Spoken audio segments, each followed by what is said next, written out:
habíamos anunciado, está aquí con nosotros, está en línea el diputado nacional José Luis Espert de Avanza Libertad. Muchas gracias por su tiempo y un gusto tenerlo aquí en el programa.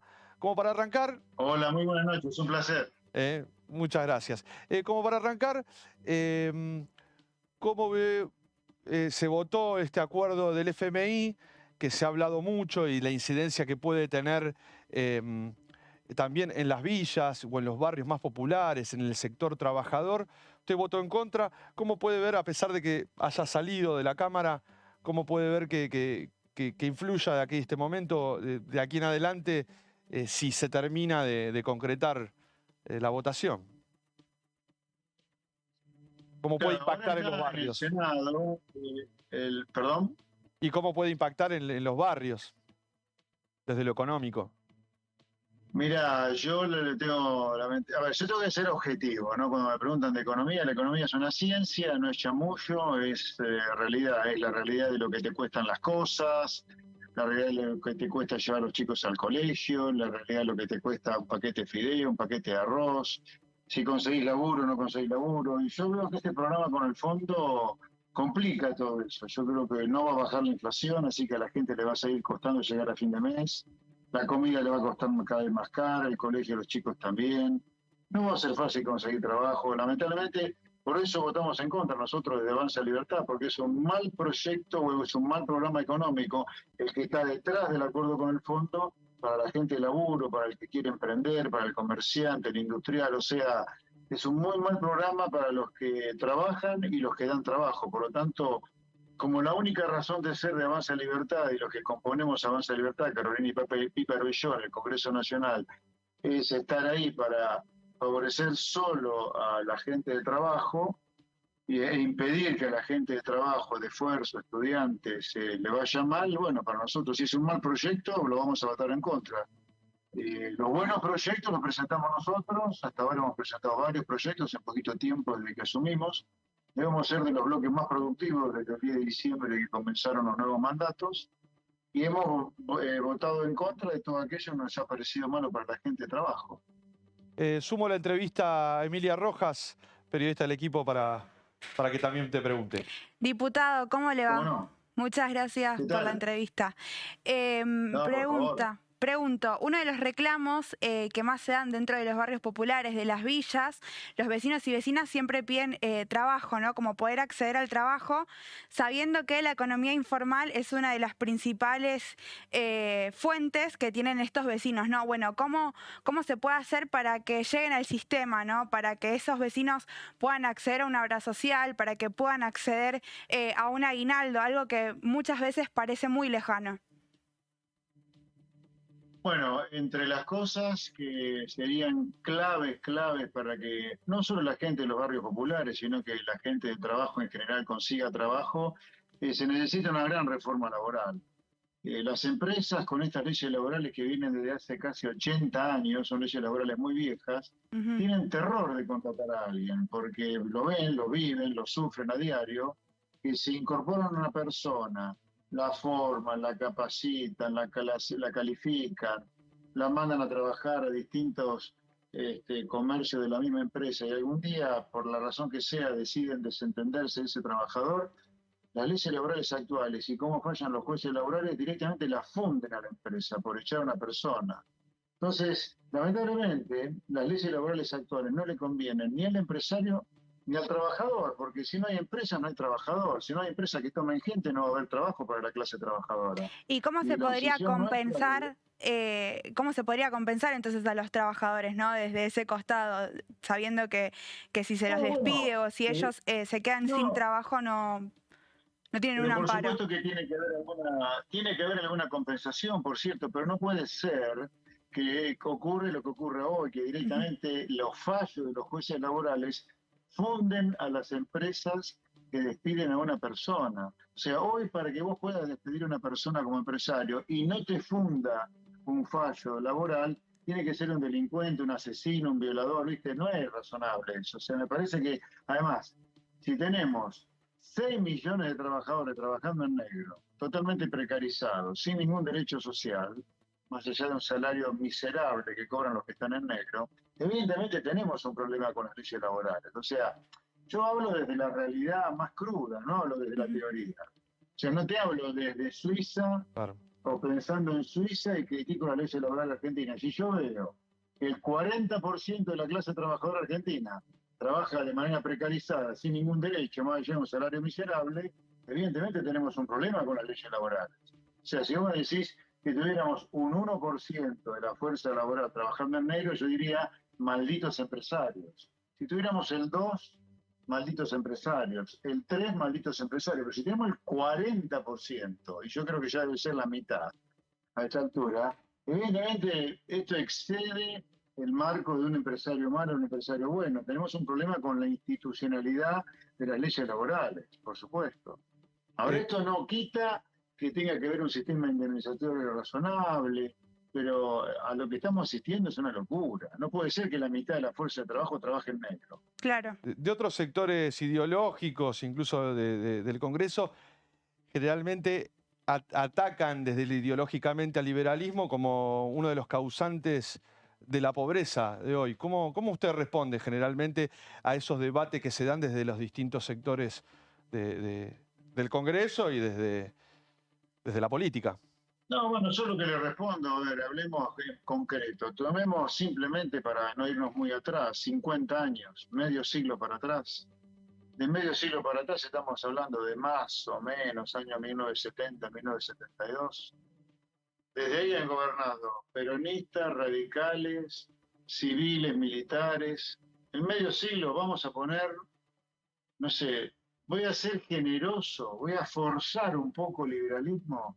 Ponemos desde la tablita de Martínez Dios 12 años de los militares y los 10 años de Menem 12 de políticas liberales o neoliberales.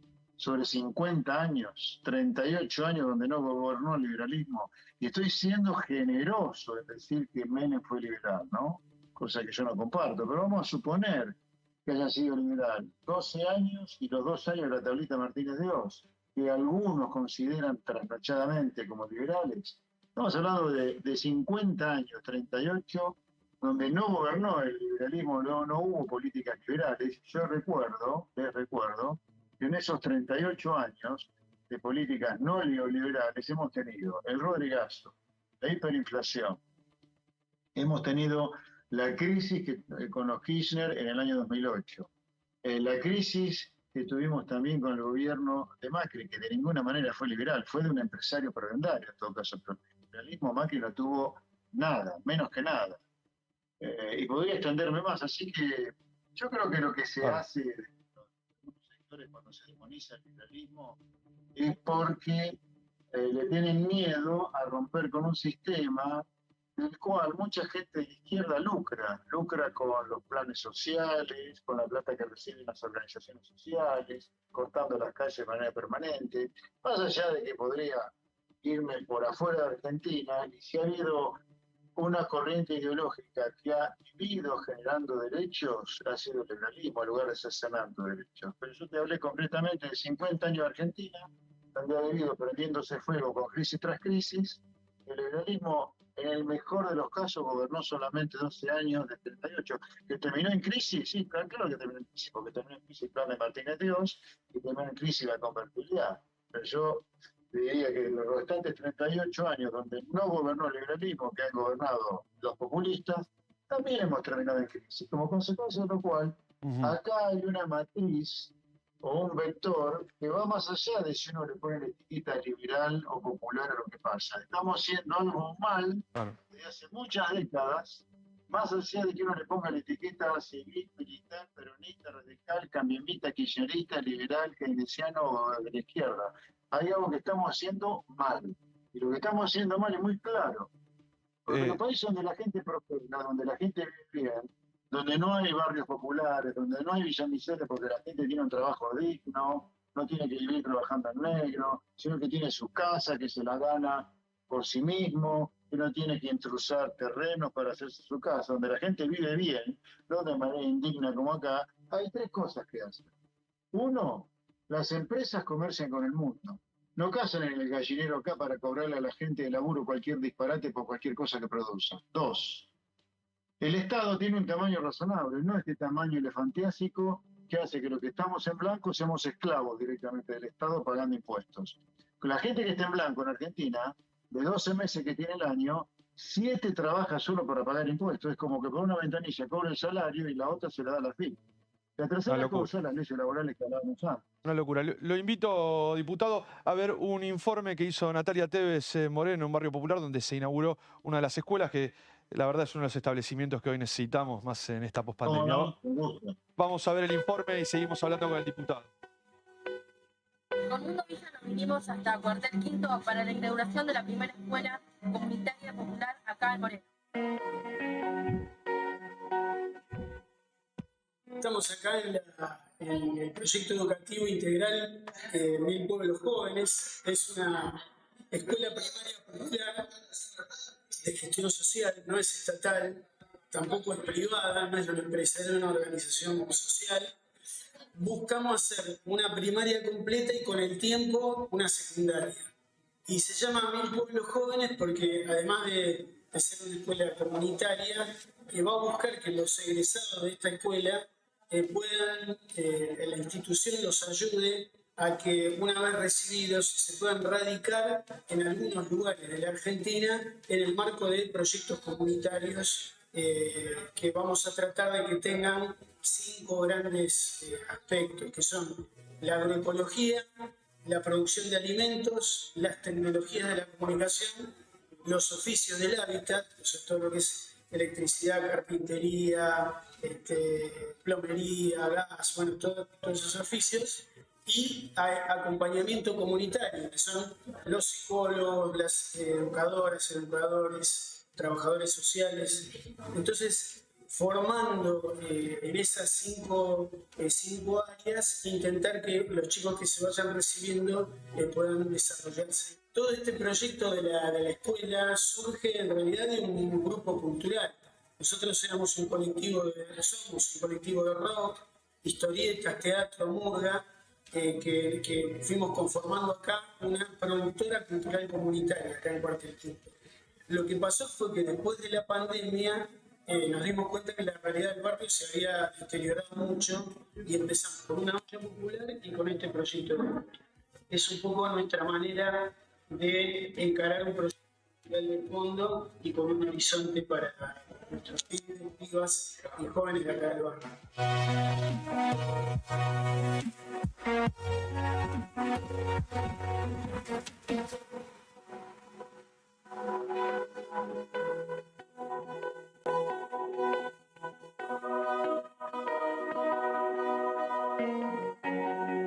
Y Natalia nos mostraba algunos de los emprendimientos sociales, educativos, desde sus barrios, como tantos otros periodistas de los distintos barrios populares nos vienen dando esta información. ¿Usted cree, diputado, desde otros sectores se hablaban en algún momento, tanto como educación, muchas cosas dejó a la luz esta pandemia, muchas situaciones de crisis se visibilizaron? ¿Usted cree, en otros sectores se hablaba de, sobre todo el oficialismo, de empezar a buscar o intentar buscar, no sé si es posible, esta es la pregunta, algunos ejes que sean por ahí, buscar un consenso general de toda la Cámara para buscar como políticas del Estado que trasciendan la política, como puede ser o la urbanización de los barrios populares o el hambre o temas de educación? Sé que es complejo entrar en un acuerdo, pero ¿usted cree que en algunos puntos puede llegar a ser posible algún consenso nacional?